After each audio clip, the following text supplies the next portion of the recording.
안녕하세요. 박용덕입니다. 2024년 제35회 공인중개사 시험 대비 핵심 비교 정리 24번입니다. 핵심 비교 정리 프린트는 네이버 카페 박용덕 박사의 부동산 여행에서 다운로드 받을 수 있습니다. 25번 법인의 24번 법인의 겸업 제한입니다.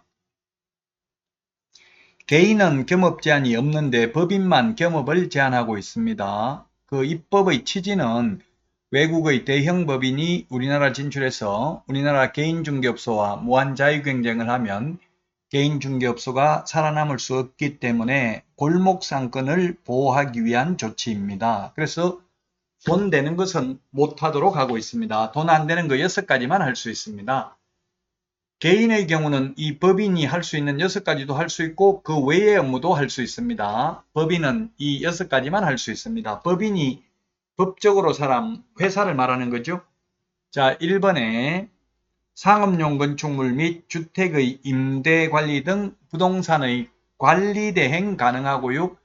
임대업은 안 됩니다. 임대업이 돈이 되죠. 돈 되는 임대업은 할 수 없고 관리 대행입니다.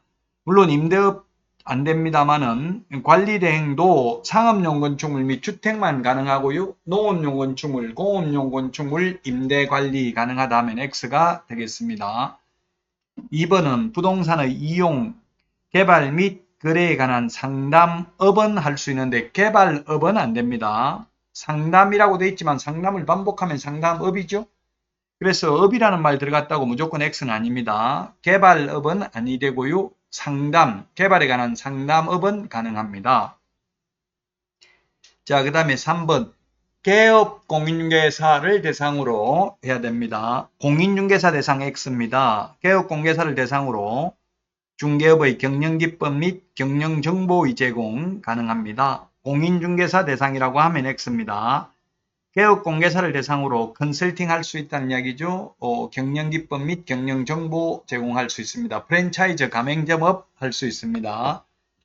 자, 그 다음에 4번에 주택 및 상가 분양 대행업 가능합니다.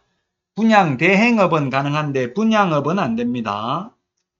분양업이라는 것은 자기가 지어서 분양하는 게 분양업이고 분양대행업은 남이 지어놓은 것을 분양을 대신하는 게 분양대행이고요. 그걸 반복하면 대행업이 될 겁니다.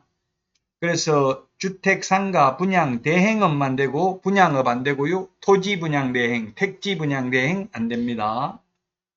자, 그 다음에 5번입니다. 그 밖에 중개업에 부수되는 업무로서 중개 의뢰인의 의뢰에 따른 도배, 이사업체 소개 등 주거 이전에 부수되는 용역, 알선업 할 수 있습니다. 용역, 알선업은 할 수 있는데 용역업은 할 수 없습니다. 도배, 이사업체를 직접 운영하는 건 안 되고 도배, 이사업체 소개하는 것은 가능합니다. 자, 그 다음에 6번에 경공매 부동산에 대한 권리분석 및 취득알선과 매수 신청 대리 또는 입찰 대리 할 수 있습니다. 그러나 이 6번의 경우 부칙개공, 소위 중개인, 옛날에 복덕방 하던 분들, 자격증 없는 분들은 경공매 매수 신청들이 입찰들이 할 수 없습니다. 민사집행법에 의한 경매부동산 매수 신청들이 하려면 지방법원장에게 매수 신청대리인 등록을 하고 그 감독을 받아야 됩니다.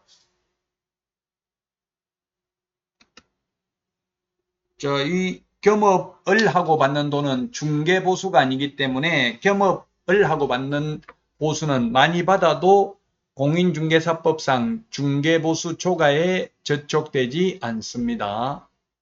그리고 법인이 이 6가지 외에 다른 업무를 하게 되면 등록을 취소할 수 있습니다. 취소 안 하면 업무정지 할 수 있죠. 그래서 이런 규정들 때문에 외국 대형 법인들이 우리나라에 진출할 수 없습니다. 만약에 법인의 분사무소 하나가 잘못했다 하더라도 또는 주된 사무소가 잘못하면 등록 취소되면 모든 분사무소도 다 문 닫아야 되죠. 그래서 앞으로는 이 과징금으로 돈으로 때우게 해달라 이런 건의를 하고 있어서 앞으로 개정될 가능성도 있지만 지금은 겸업 제한을 위반한 중개법인은 등록을 취소할 수 있습니다.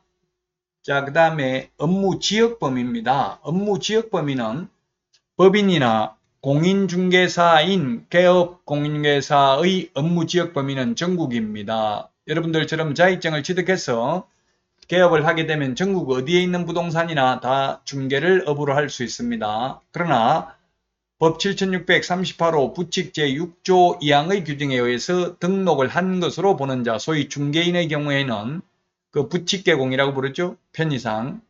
부칙개공의 경우에는 그 중개사무소가 있는 시도 관할구역 안에 있는 중개사물에 한하여 중개행위를 할 수 있습니다. 그래서 만약 부칙개공이 경기도에 있다가 서울로 사무소를 이전하면 서울에 있는 부동산만 중개를 업으로 할 수 있겠죠. 경기도에 있을 때는 경기도에 있는 것만, 만약 서울에 있다가 다시 인천광역시로 옮겼다면 인천광역시 안에 있는 중개사물에 한하여 중개행위를 할 수 있습니다.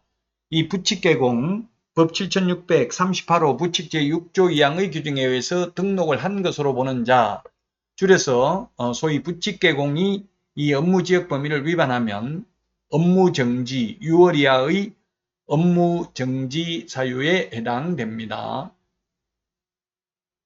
자, 그 다음에 중개대상물의 범위입니다. 중개대상물이 토지, 건축물, 임목, 공장재단, 광업재단이 있는데 이 중개대상물의 범위는 개업 공인중개사의 종별에 따른 차이가 없습니다. 법인인 개업공개사든 공인중개사인 개업공개사든 부칙개공이든 모두 임목, 공장재단, 광업재단 중개 행위를 할 수 있습니다.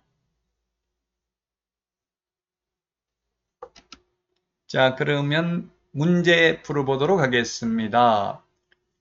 공인중개사 법령상 법인인 개업공개사의 업무 범위에 해당하지 않는 것은 했는데 주택 임대 관리라고 되어 있네요. 주택 임대 관리. 주택 상가 임대 관리는 가능하죠? 공업용 건축물, 농업용 건축물은 안 된다라고 했습니다. 임대업은 안 된다고 했죠? 1번은 법인이 겸업할 수 있고요. 그 다음에 2번은 부동산의 이용, 개발 및 거래에 관한 상담업은 할 수 있습니다. 그리고 주택 상가 분양 대행업도 할 수 있습니다. 자, 그 다음에 3번이 정답이 되겠네요. 3번이 정답입니다. 개업공개사를 대상으로 한 공제 업무의 대행. 이건 법인인 개업공개사가 겸업할 수 있다는 규정이 없습니다. 공제 업무는 지금 협회에서만 하고 있고요. 대행을 시키지 않고 있습니다. 자, 그래서 3번이 법인이 겸업할 수 있는 업무가 아닙니다. 법인인 개업공개사를 말하는 거죠. 자, 그 다음에 4번 국세징수법상 공매 대상 부동산에 대한 취득알선, 입찰대리 가능합니다. 민사집행법에 의한 경매부동산 매수신청 대리도 가능합니다. 자, 그 다음에 5번 중개 의뢰인의 의뢰에 따른 도배 이사업체 소개 용역 알선은 가능합니다. 그러나 용역업은 안 되죠. 용역 알선업 가능합니다. 그래서 3번이 겸업할 수 있는 업무가 아닙니다. 정답은 3번이 되겠습니다. 자, 이번 시간 여기까지 하고요. 다음 시간에 찾아뵙겠습니다. 다음 시간에 만나요. 안녕.